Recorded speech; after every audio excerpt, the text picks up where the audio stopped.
አባታቸው እንግዲህ እዛው ቤተክርስቲያን አቆረቧቸው ማለት ነው። እንዴት ደስ እንደሚሉ እንግዲህ ደስታቸው ፈገግ ብለዋል። ናቲ ግን እንደዚህ እንግዲህ ጎልቶ ወጥቷል ፊቱ ላይ ማስመሰሉ ማለት ነው።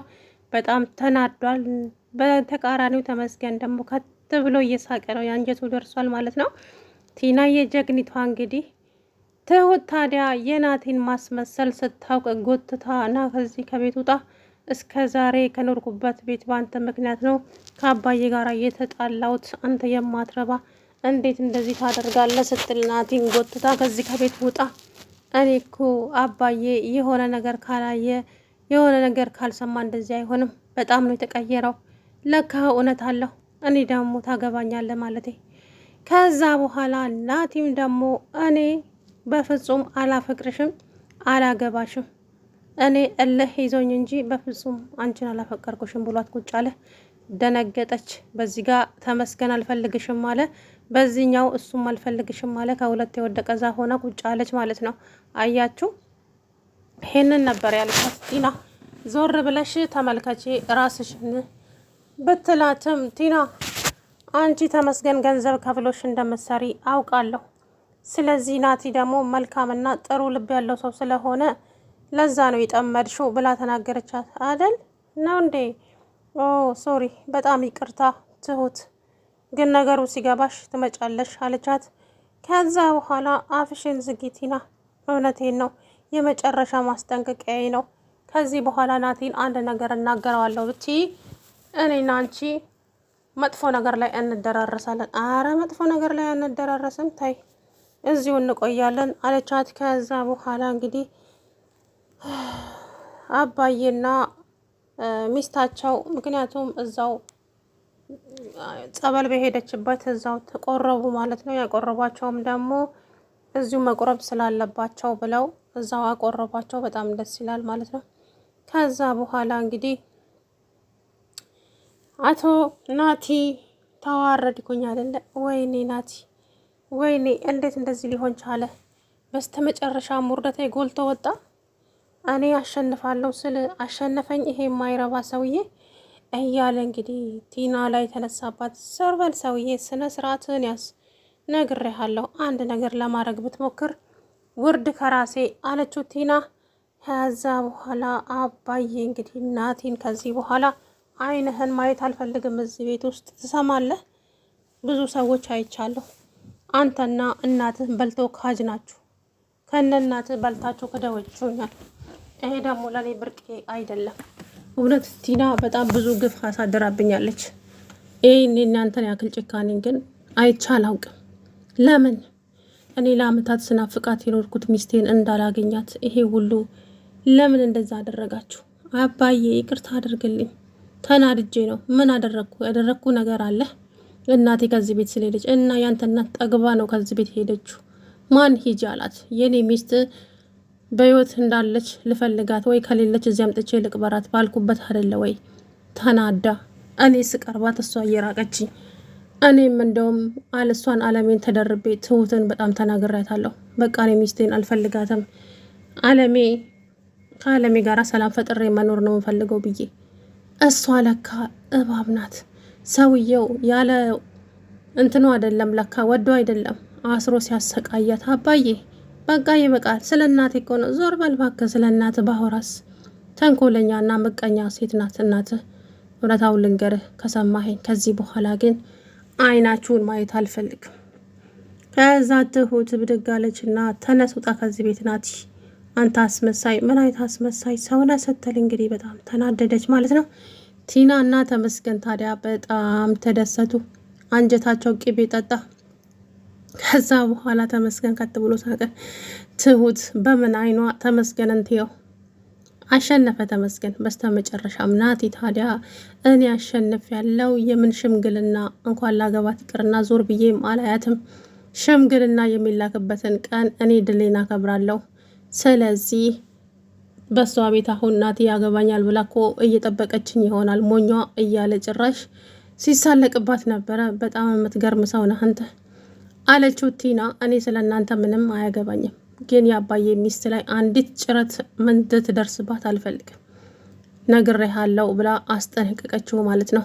ታዲያ እሱን እንደዛ ብለው እኔ እናንተ መተማመን አለብን፣ እኔ እናንተ ካልተተማመንን ስራ መስራት አንችልም፣ ከእምነት ይጀምራል አለችው።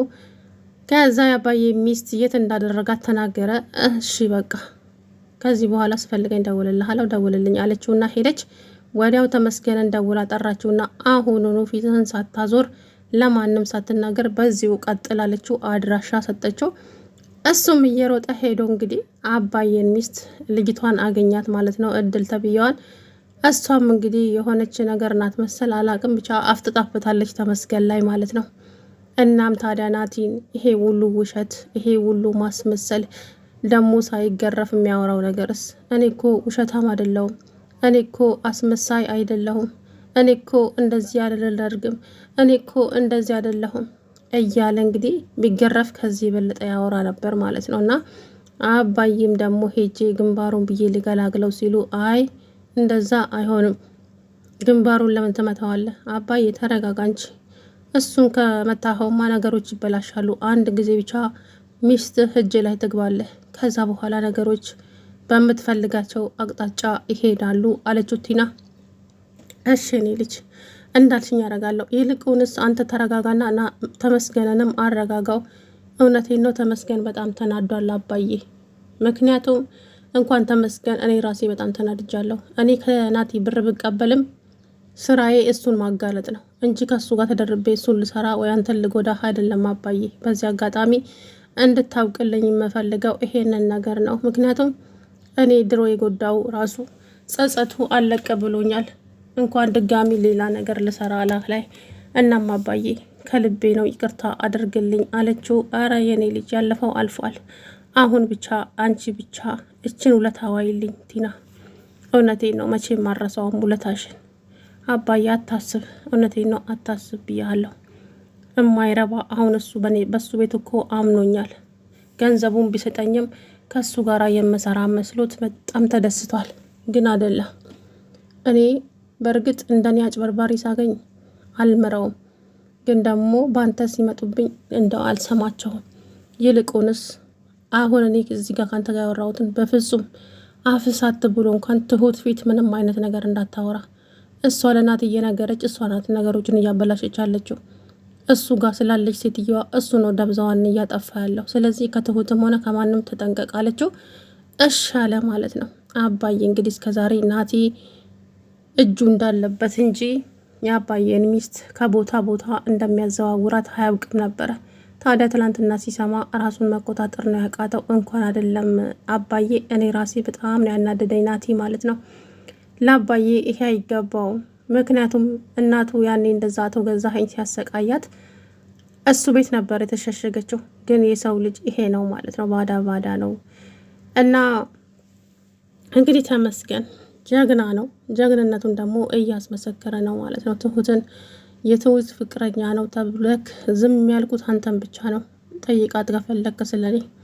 አርፈ ማትቀመጥ ከሆነ እንደ ጎመን ነው የማገላብጥህ ብሎ እንግዲህ ተመስገን ዝቶበት ሄደ። ከዛ በኋላ አቤትም ገብቶ እንግዲህ ተመስገን ሶፋ ላይ አገላብጦ ለቀቀው ማለት ነው። ትሁት ደግሞ ምንድነው ልገላው ነው እንዴ ምናምን አባዬ ከውጭ ሲመጣ አባዬ በቤት ሰው ሞቶ ነበር፣ ልገላው ነበር እኮ ደግ አደረገ፣ እኔም ደግመዋለሁ ሲል ምን አለች ትሁት። አዎ በሰበቤቴ ሰላም አትንሱኝ፣ ደግ አደረገ። አዎ አለ አባዬ እውነታውን ስለሚያውቅ ማለት ነው። አባዬ ምን ተውት፣ እረፊ ብዬሻለሁ። ከዚህ በላይ ከአንቺ ጋር አፍላፊ መናገር አልፈልግም። ከቻልሽ ዝም በኝ። ዝምታ ራሱን የቻለ መልስ ነው። ከዛ አቶ ናቲ ደነገጠ። ይሄ ሰውዬ ነቃብኝ እንዴ ሲል ከዛ በኋላ ወጥቶ ሄደና ሲሽከረከር ወጣና ሄደ። አባዬ ግን ምን ለማድረግ እየሞከርክ ነው?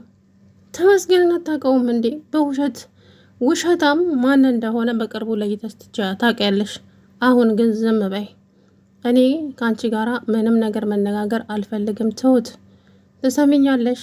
ይሄ ናቲ ነው ማን የምትይውን ሰውዬ አፉን አስይዡ ከቻልሽ፣ ካልቻልሽ ግን ዝም በይ። ማን ውሸታም ማን አስመሳይ እንደሆነ በቅርቡ ታይዋለሽ። እኔ ሳልነግርሽ በራስሽ የምታዩ ይሆናል አላት። ከዛ በኋላ ምን ለማለት ፈልገው ነው የሚል ነገር ጭንቅላቷን ነካት ያባዬ ንግግር። ከዛ በኋላም አባዬ በጣም ተናደደና ወደ ፎቅ ሄደ ማለት ነው። ከዛም ከሄደ በኋላ ቆይ እንዴት ነው ነገሩ? ምን አስበው ነው እነኚህ ሰዎች እያለች ግራ ተጋባች። ከዛ በኋላ አባዬ ድጋሚ ወረደ። መጀመሪያ አባዬ ሳይወርድ በፊት ተመስገን ሽማግሌ ልከ እንድታገባኝ ይፈልጋለሁ። ምን ብሎ ደነገጠ። እሱ እኮ ጭራሽም አይነካትም በእንጨት ማለት ነው። በዛው አጋጣሚ ቲና እንግዲህ ለተመስገን ደውላ ቲና ስልክሽ ላይ 500 ሺህ ብር እንደተላከልሽ አይቻለሁኝ። ምንድን ነው? ለምንድን ነው? ተመስገን ነግሬህ የለ እንዴ? እኔ ገንዘቡን ከሱ ብቀበልም ምክንያቱም ከኔ ማንም ሰው ማምለጥ አይችልም። አጭበርባሪ ስለሆነ ገንዘቡን እበላዋለሁ።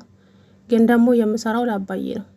ለአባዬ አባዬን መቼም ከዚህ በኋላ ግፍ አልሰራበትም። መቼም እውነቴን ነው የምልህ፣ ቃል እገባልሃለሁ። ግን ልጁ ስላናድደኝ ገንዘቡን እበላበታለሁ አለች። ከዛ በኋላ እሺና ምን አዲስ ነገር አለ? ይኸውልህ አትቸኩል፣ ለነገሮች በፍጹም እንዳትቸኩል። አባዬን ማውራት ከፈለክም ደግሞ ወደ ውጪ ራቅ ብላችሁ ወይ ካፌ ሄዳችሁ ነው እንጂ ቤት ውስጥ በፍጹም እንዳታወሩ፣ ቤቱ ራሱ ያወራል መሰለኝ አለችው። ከዛ በኋላ እሻለ። ከዛ እንግዲህ ነግረሃለሁ፣ አሁን ደግሞ ደውሎልኛል፣ እንገናኝና አወጣጠዋለሁ። ከዛ በኋላ ለአንተ ደውዬ አሳውቅሃለሁ ብላው ቲና ሄደች ማለት ነው። ተመስገን ቤት ነበረ። አባዬን ቆይ ተመስገን ምንድን ያደረግኩ? ምን አደረግሽኝ አልኩሽ? አልፈልግሽም፣ አትፈልጊኝም።